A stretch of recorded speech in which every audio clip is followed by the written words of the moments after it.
is Bible School Radio, KDKR, Decatur, Dallas, Fort Worth, KYJC, Commerce, and KMWC, Bethany. On the web at kdkr.org and on all your devices with the Live 365 app. Portions of KDKR programming do not necessarily reflect the views of this station, its management, or staff. Prudent Money with Bob Brooks is sponsored by the Prudent Money Foundation on 91.3. Well, the IRS loses 7th commissioner since January. Today we're going to take a look. Stay tuned for Prudent Money.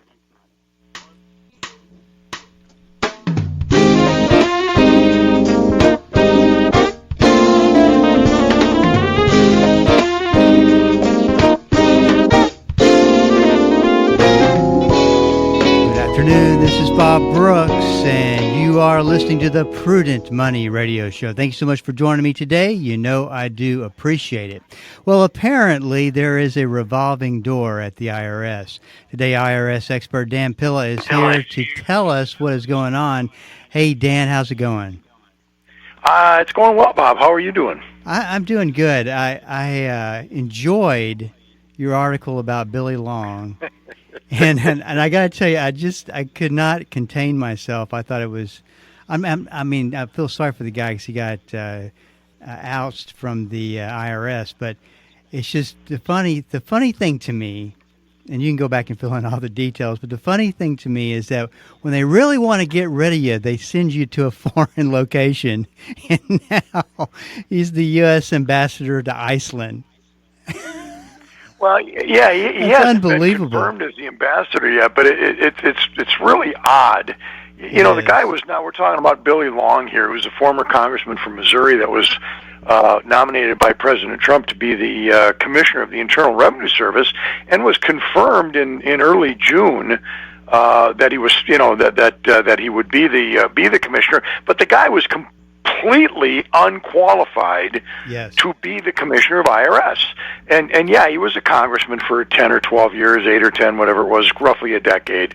But even when he was in Congress, Bob, he had nothing to do with the tax writing committees. He had nothing to do with any of the IRS oversight committees. He had to do with agricultural issues and rural type questions that various congressional committees dealt with. He had nothing to do when he was earning a living in the private sector. He wasn't a CPA. He's not a lawyer. He's not a tax lawyer, obviously. If he's not a lawyer, he's got no tax experience. He's not even a tax preparer. So you got to ask the question: what was the guy doing as IRS commissioner in the first place? But okay, so here we are. He gets nominated. He gets confirmed. Of course, not a single Democrat in the United States Senate voted for him, but that doesn't mean anything because the Democrat senators didn't vote for a single one of Trump's nominees. I don't think so. It's no surprise that they didn't vote for him. But the fact of the matter is, the guy was not qualified. So you would think maybe a couple of Republicans might have tapped the president on the shoulder and said, "Hey, what are you thinking here? What's going on?" But they didn't. They confirmed him, and now 2 months later, Bob, not even 2 months since he was sworn in, he was apparently removed by the president, and and so not only is he removed, but you're right, he was offered this ambassadorship to Iceland of all places. I really don't mean to laugh at a guy's misfortune. I just think that is so classic, just classic. It's a situation that makes you wonder what the heck was going on there that they got rid of this guy so fast. Yeah. And of course, there's been no new. Now, the only statement we have on what was going on or what might have been going on is from Senator Ron Wyden. He's a Democrat senator from Oregon that is the ranking member of the Senate Finance Committee, who never voted for Long in the first place. And Wyden released a statement. This is the only public statement we have on what might have been going on. He says, this is his statement. He says. My investigators have obtained alarming information pertaining to Long's conduct at the IRS that we have begun to investigate, and that process will continue regardless of whether Trump stashes Long away in some foreign embassy. So they don't say what it was, Bob. I didn't see that. Wyden doesn't say what this alarming conduct was. We just have no idea. Yeah, I mean, do you really even need to know? It's just the insinuation there was misconduct.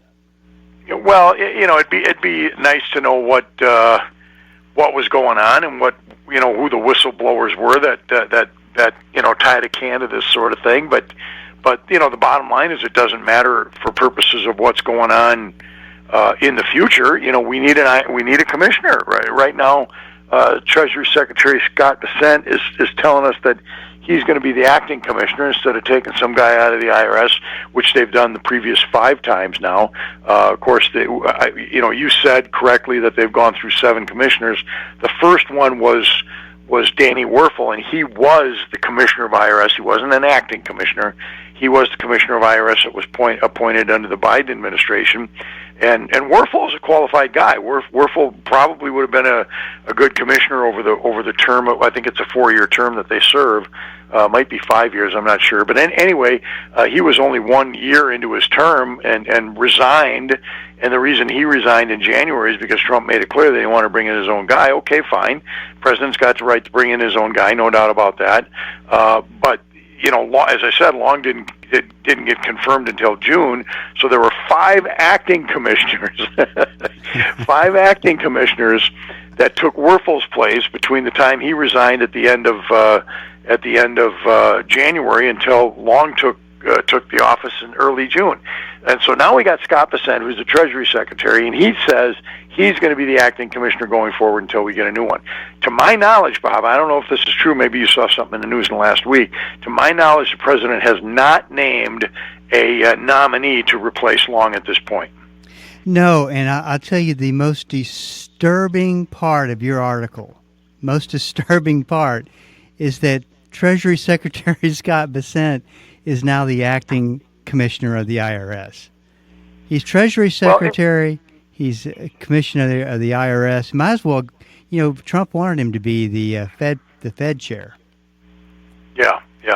And that's it's supposed to be a non-political appointee, isn't it? Yeah. Well, it's not non-political, Bob. I mean that's some of the flack that's been flying here about Bessent standing in. Well, the commissioner of IRS is a political appointee. All right. The commissioner of IRS is appointed by the president with the advice and consent of the Senate, just exactly the way the Treasury Secretary is. So when Trump names a replacement for Long, he's going to be Trump's guy. And a Republican Senate Finance Committee is going to, and a Republican-controlled Senate is going to confirm this nominee, right? So that's a political appointee. Bessent's a political appointee. He's a Treasury Secretary. He's appointed by the president. He's confirmed by the Senate, all Republican-controlled Senate. So it doesn't get any more political than that to begin with. Right. You also mentioned that the IRS, I guess the same time period, has lost about since January, has lost 25,000 employees. Was that because of retirement? Well, it's for a couple of reasons. Number one, they always lose 4,000 to 6,000 employees every single year through retirement and attrition. There's no doubt about that. The last 2 years, the retirement eligible number of IRS employees skyrocketed. Just because we got an aging population, as you know, so a lot of these people just came into that retirement age, and then with the pressure that was put on every government agency, not just the IRS, by the DOGE, they decided, you know what, I'm going to leave, and right. Then, of course, on top of that, you got the fact that the administration offered early retirement to a great number of federal workers, and a significant number of IRS employees opted for the early retirement. So, between all those reasons, you got roughly 25,000 employees since January that have left the IRS. And so the IRS commissioner is going to have to manage that, Bob. That you got to have somebody online here who's got the experience in handling this sort of thing that can do the job. Now, I'm not saying Bessent can't do the job, but I think that he's going to be spread awfully thin, given all of the challenges in the Treasury Department, which you know better than I do, about all these trade deals that are being struck and all of the the corresponding need to implement all these new regulations in light of these tariff amendments. So that's going to be a big job for the Treasury Secretary. And so how's he going to do both jobs? I don't know. Yeah, that is a huge question, and I mean, Trump he's got the choice to take his time, and it's going to be interesting to see this play out. Maybe part 2 in your next letter on Pilla Talks Taxes. Yeah, that may be true, and you raise a good point that I don't address in the article, and that is what is the benefit for Trump to take his time and not get a treasury, not get a full-time commissioner here. As I said, I don't know if Bessent's qualified for the job. Bessent's a banker.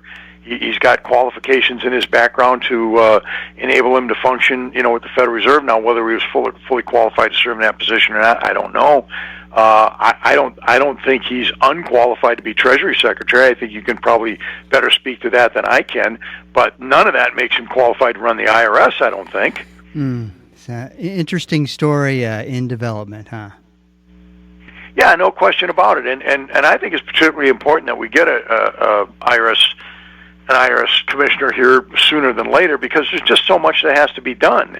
We talked about the 25,000 employees, but that's just part of it. The IRS has got to restore its taxpayer assistance functions. Of the 25,000 employees that the IRS has lost, they've lost about 4,000, about 4 to 500 employees in the Office of the Taxpayer Advocate. Now, that doesn't sound like a lot, but there was only 1,900 employees in the Taxpayer Advocate's office as of January 1st. So they've lost about 20% of their workers just in that one. And this, Bob, is one of the most important functions that the IRS has for helping people with problems. The taxpayer advocate functions as a liaison between the IRS and the taxpayer. People have the opportunity to go to the taxpayer advocate's office for help when normal channels have failed, when the IRS is doing something they shouldn't do, or they're not doing something they're supposed to do, like get a refund issued. And people that are stuck in that no man's land go to the taxpayer advocate to get the logjam broken loose and to get their problem solved. Well, they're understaffed now, and they should be overstaffed, frankly. They need more than 19,000 workers in the Office of the Taxpayer Advocate. As long as you've got this massively complicated tax system and a tax law and a massively complicated administrative system, people need help. And to me, this should be where the IRS is focusing its efforts, and that would be my challenge to any new commissioner: is you got to focus on taxpayer assistance. You got to focus on the Office of the Taxpayer Advocate. You got to focus on getting those phone systems dialed up properly, because they're a disaster too over the last 3 years. It's not just the loss of employees over the last 6 months that's caused this problem. Their phone lines have been a disaster for a long time. This is Bob Brooks, and you are listening to the Prudent Money Radio Show. Thank you so much for joining me today. Dan Pilla, excuse me, Dan. Dan Pilla is here today to talk a little bit about what's going on in the IRS. And the big, beautiful bill, we went through this right after it became law. And what we've been doing for the past couple of months is unpacking it, because there was just so much information that we tried to cover right out of the gate. And I get a lot of questions now that people are aware of it and that there's some changes. One of the big questions is, how does this affect my income taxes? Talk a little bit about that. Well, bottom line is for most middle-income taxpayers, Bob, that their tax liabilities are going to go down. There's no question about that. The fact of the matter is, the biggest portion of the one big beautiful bill act, the law that was the law that was named by a team of seventh graders, Bob. Let's just call it the act, okay? The major portion of the act was to make the Tax Cuts and Jobs Act permanent. All right. Now, the Tax Cuts and Jobs Act was President Trump's first was his main tax reform act that took effect in January of 2018, and that led to virtually across-the-board tax cuts for everybody earning for everybody in the lowest 80% of income earners. Okay, I don't know how that dollar amount breaks down, but the lowest 80% of income earners had a tax cut under the Tax Cuts and Jobs Act. So the current act made all of that stuff permanent. Particularly the lower tax brackets, and particularly the benefits for self-employed people through the qualified business income deduction, which is a big deal. All right, so those things were all made permanent. So the Big Beautiful Bill Act basically maintains the status quo tax liabilities, and then adds some additional benefits that we talked about, right? The exclusion on some self-employment income, exclusion on some tip income, and the additional deduction for senior citizens age 65 years of age or more get that additional, what they call the enhanced deduction, that's supposed to offset some of their Social Security tax liability. So all of these things, and plus more, all of these things are going to benefit middle income taxpayers and lead to tax reductions, no question about it. Talk a little bit about Medicaid. There's a lot of controversy as to how the bill will affect it. Yeah, there is a lot of discussion on Medicaid, and I got to tell you, Bob, I haven't looked at that all that much. I haven't looked at the Medicaid side of this equation. There's some Medicaid experts out there. I'm not one of them, but it's my understanding from the Medicaid stuff that what they are calling cuts are not really cuts at all, but they're at least in terms of funding. The Medicaid funding is still in place. What they're doing is changing some of the Medicaid qualifications so that certain people that are able-bodied workers, for example, who are able to get a job should get a job as opposed to living off as opposed to getting the Medicaid benefits and getting medical insurance through other sources.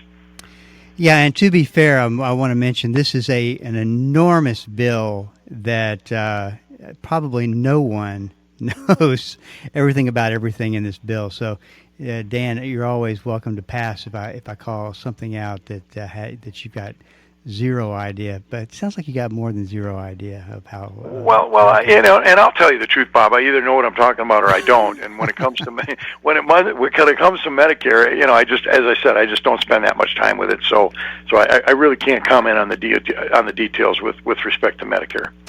Now, what about the public's opinion on the bill? A Pew Research poll indicates that 49% of Americans oppose the bill, 29% are in favor, and 21% are unsure. It just seems to me that the vast majority of people just don't have any idea what this bill's about. Oh yeah, I haven't seen that. I haven't seen that Pew poll, that research poll.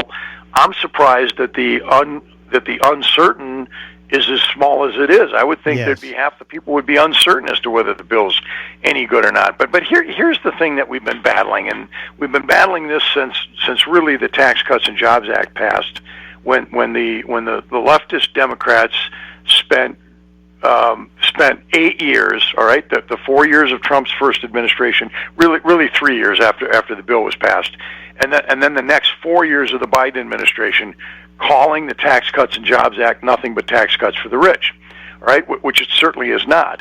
And then during the campaign, all throughout the campaign, first Biden and then Harris pounded relentlessly on the idea that if they were elected, they would repeal the Tax Cuts and Jobs Act, which they said was nothing but tax cuts for the rich.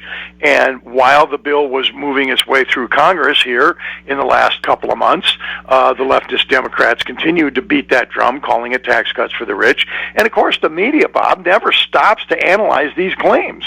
They just say, well, if the left says it's tax cuts for the rich, must be tax cuts for the rich. But the fact of the matter is the biggest benefits apply to the middle class. Now, in terms of percentage, if you're a high income person and you get a 2% tax cut, that in terms of dollars, that's going to translate to more dollars than a lower income citizen that might get a 10% tax cut because of the dollars, right?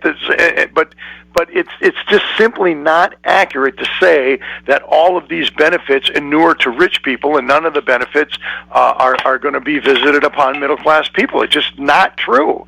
And so when you only get your news from mainstream media that continue to parrot the line that it's tax cuts for the rich, well, that's what you're going to believe, that it's tax cuts for the rich. The lack of fact checking is just amazing. And it just seems to be getting worse and worse. Yeah, and I'll give you an example of how this can't possibly benefit rich people exclusively. Let's take Trump's big three tax breaks that he campaigned on, right? Elimination of Social Security tax, of tax on Social Security benefits, elimination of tax on tip income and and overtime pay, right? Those were the big three things, and you and I talked about those things at length in prior shows. Every single one of those benefits, Bob, phases out for high-income people. So the benefit for no tax on tip and no tax on overtime phases out for anybody making more than $150,000 a year, or $300,000 for married filing jointly. And the benefit for no tax on Social Security, or the benefit for the additional deduction, the supplemental deduction to offset some Social Security tax on Social Security benefits, that phases out, Bob, at $75,000 worth of income, or $150,000 for married filing jointly. So high-income people can't benefit from these tax breaks. The qualified business income deduction, for example, that phases out for self-employed people making about $425,000 a year. So high-income people don't get the benefit of these things. Yeah, something else to mention, too, is that you need to be real clear on what's permanent, well, whatever permanent means, but what's permanent versus what's, good for 3 years, because there's a lot of good for 3 years in this bill. Yeah, that's exactly right, and that gets right back to these big three elements here: the additional supplemental deduction to offset taxes on Social Security, tip income, and overtime pay. All of those things go away after 2008, so they're good for 2025 through 2008, and then they're gone. If you want more information on Dan, taxhelponline.com is where you go. A lot of great information, resources, a lot of free information on there as well. So go check that out. What about, I'm getting a lot of questions about child tax credits and how is that working at least through 2028? Yeah, the child tax credit has increased. I believe I don't have the numbers right in front of me on the child tax credit, Bob, but I believe the credit goes up to $2,200 after 2008. It's $2,500 between now and then, if my memory serves me correctly, and I believe that's true. So this is an added benefit for folks with children under the age of 18 years of age. The other one, too, that causes a lot of confusion is the SALT deduction cap. Why don't you talk a little bit about that? Yeah, the SALT deduction is the limitation on, or the deduction for state and local taxes. That's what SALT stands for, state and local taxes. Under the Tax Cuts and Jobs Act, that deduction was capped at $10,000. So people in high-tax states like Minnesota, where I live, California, New York, these high-tax states, these people had, and of course they're high-income people, Bob, these people had an increase in their tax liability because they had a decrease in the deduction that was available to them for the high taxes they pay for state income taxes and local real estate taxes. Well, that was changed. There was a great big fight about that in Congress, and that was changed under the Tax Cuts and Jobs Act. And so now what happens is the limitation goes up to $40,000, but that then goes away. That goes away after 2008 as well, and then the cap drops back down to $10,000. Yeah, and the messages that come out of all this that really concern me is especially for senior citizens who think that they're getting a tax break from here on out, and not quite the case. Talk a little bit about what they're getting and what they should expect and how long it lasts. Well, yeah. Again, back to what I said earlier is the enhanced standard deduction. That's what they call it. The enhanced standard deduction of $6,000 per individual, $12,000 for married filing jointly, is the benefit that is intended to offset some of the tax liability on Social Security benefits. It's obviously not going to offset all of it, but it's going to offset some of it to the extent that that your Social Security benefits are taxable. All right, so that enhanced standard deduction is available for all individual taxpayers. So you don't have to claim the standard deduction to get it. Anybody that claims the itemized deduction is going to get that as well. So it just goes right on the tax return regardless of which way you handle your deductions, standard or itemized. All right, that goes away after 2028. So this enhanced standard deduction is good for these 2025, 6, 7, and 8, and then after that it goes away. And so whatever the tax treatment of your Social Security is going to be in 2028, of course, this stuff is moving and changing all the time, as we know, you are going to lose that benefit unless Congress decides to make it permanent. But, you never know what's going to happen with that. Between now and 2028, you're going to have a different president guaranteed. You're going to have a different makeup in Congress in terms of individuals, and maybe you're going to have different party control in Congress by then. So who knows what's going to happen, Bob, which is one of the diabolical things with this tax code that we have, are these constant changes. People never know what's going to happen from one year to the next. This is Bob Brooks, and you are listening to the Prudent Money Radio Show. If you want more information on Dan, taxhelponline.com. Dan, always great talking to you. My pleasure, Bob. Thanks for having me. This is Bob Brooks. If you got a question for me, please go to the website, prudentmoney.com, and send it in because we are all out of time. Till we do meet again next time. Keep the faith and have a great rest of the day.